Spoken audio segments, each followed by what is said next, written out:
wọ́n sì máa fi èdè títún sọ̀rọ̀.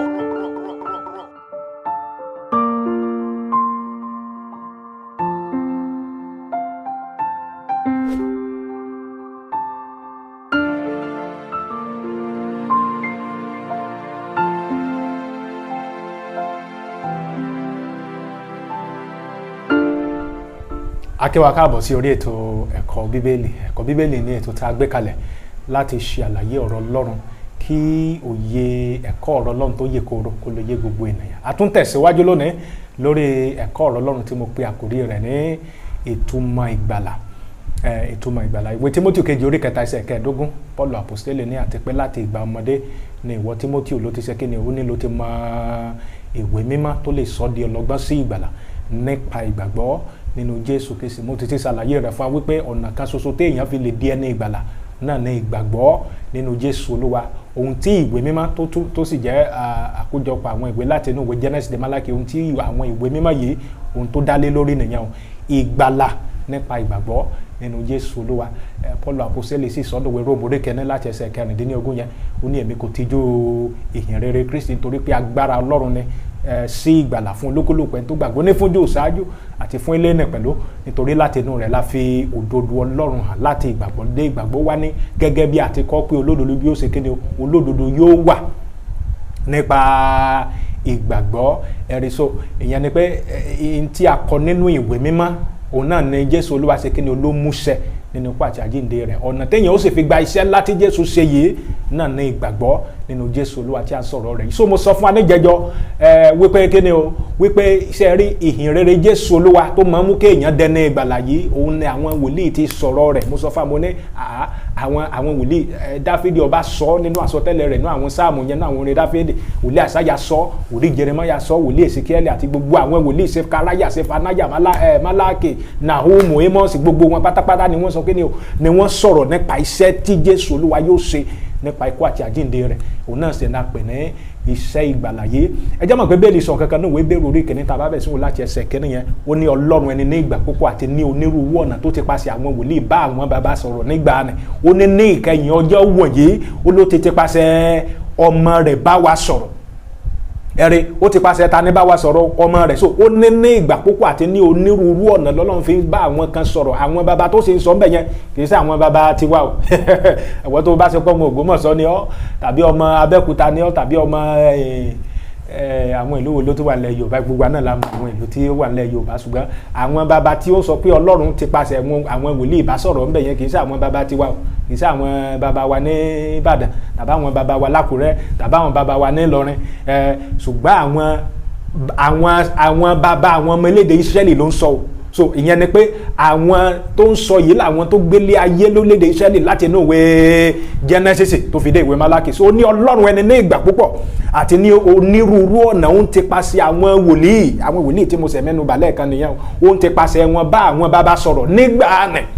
Ó wá ní ìkẹyìn ọjọ́ wọ̀nyí. So ìkẹyìn ọjọ́ tó sì ń sọ yẹn ìgbà wo ló ń sọ? Ìgbà tí a bí Jésù, ìgbà tí Jésù Olúwa tó gbélé ayé yìí tó fi ẹsẹ̀ rẹ̀ tó Jésù Olúwa di ènìyàn.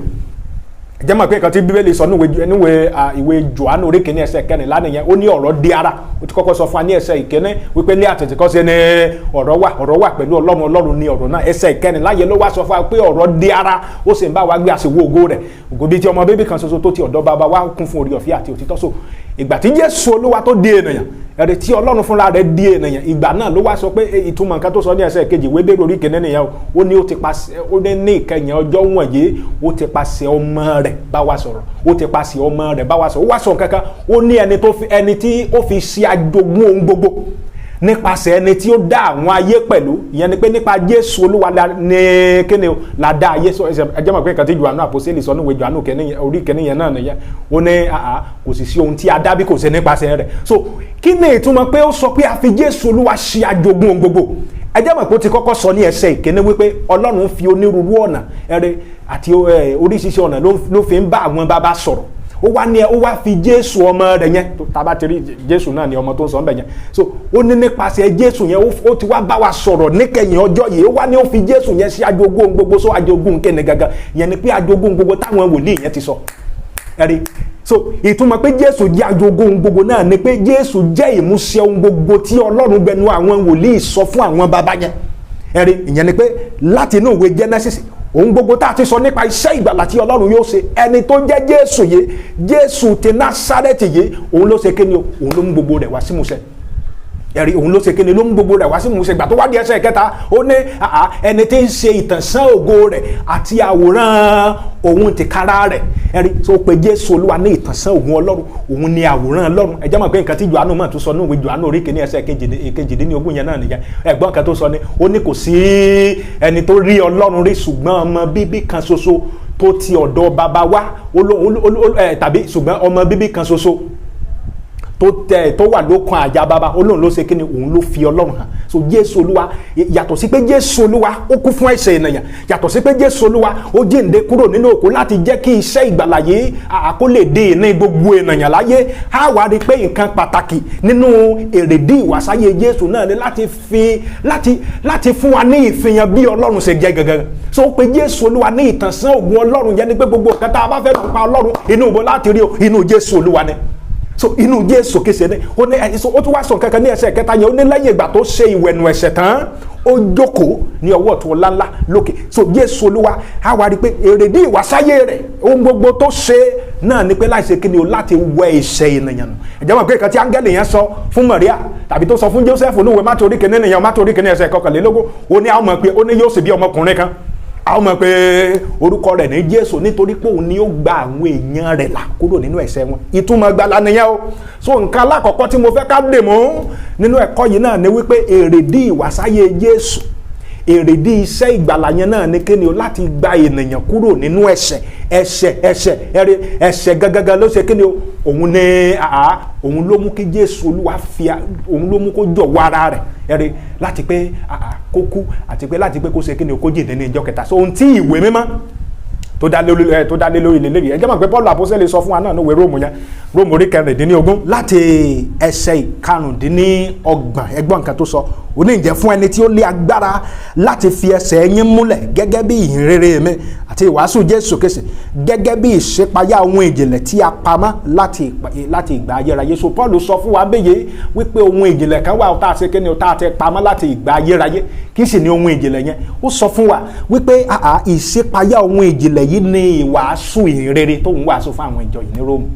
Ẹ̀rí ẹja tó wọ ẹsẹ̀ tó tẹ̀lé yẹn, wo nǹkan tó sọ ní ẹsẹ̀ 19. Ní tí a sì fi hàn nísinsìnyí àti nípa ìwé mímọ́ àwọn wòlíì gẹ́gẹ́ bí òfin Ọlọ́run ayérayé tí à ń fi hàn fún gbogbo orílẹ̀-èdè sí ìgbọràn ìgbàgbọ́. So ìyẹn ni pé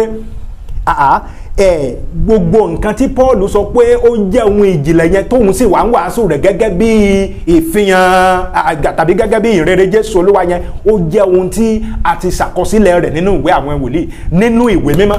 Kí sì ni ìwé mímọ́ yẹn? Genesis tó fi dé ìwé Málákì. Àti pé láti ìgbà ọmọdé ni ìwọ ti mọ ìwé mímọ́ tó lè sọ di ọlọ́gbọ́n sí ìgbàlà nípa ìgbàgbọ́ nínú Jésù Kristi, nípa ìgbàgbọ́ nínú Jésù Kristi. So lẹ́yìn ìgbà tí Paul bá sì wàásù ìrere yẹn tán, kí lèèyàn ó ṣe? Ó ní láti gbàgbọ́. Òun ló ti sọ ní ẹsẹ̀ yẹn, ó ní tí à ń fi hàn fún gbogbo orílẹ̀-èdè sí ìgbọràn ìgbàgbọ́. Ìyẹn ni pé gbogbo nǹkan tí Ọlọ́run gbẹnu àwọn wòlíì sọ fún àwọn baba nígbà ní Hébérù orí 1 ẹsẹ̀ 1 yẹn, òun náà ni pé kí àwọn èèyàn wọ̀nyẹn kí wọ́n lè ṣe kíni o, kí wọ́n lè gbàgbọ́. Ọlọ́run fẹ́ kí èèyàn ṣe kíni, kó gbàgbọ́. Ìyẹn ni pé ṣe rí a lè pe ìlérí Ọlọ́run ní ìlérí lábẹ́ májẹ̀mú láíláí. Ìyẹn nínú àwọn ìwé láti inú ìwé Genesis tó fi jẹ́ ìwé ìfihàn. Ẹ̀rí bó tilẹ̀ ṣe pé májẹ̀mú láíláí yẹn kò bẹ̀rẹ̀ nínú ìwé Genesis, ṣùgbọ́n tá a bá ṣe ń bá ẹ̀kọ́ yìí lọ, a ó mọ ṣàlàyé ìtumọ̀ májẹ̀mú láíláí àti ìgbàgbọ́ gangan ni májẹ̀mú yẹn bẹ̀rẹ̀. Ṣùgbọ́n ìta fẹ́ fàyọ náà ni wípé ìhìnrere Jésù Olúwa jẹ́ ìlérí nínú ìwé mímọ́.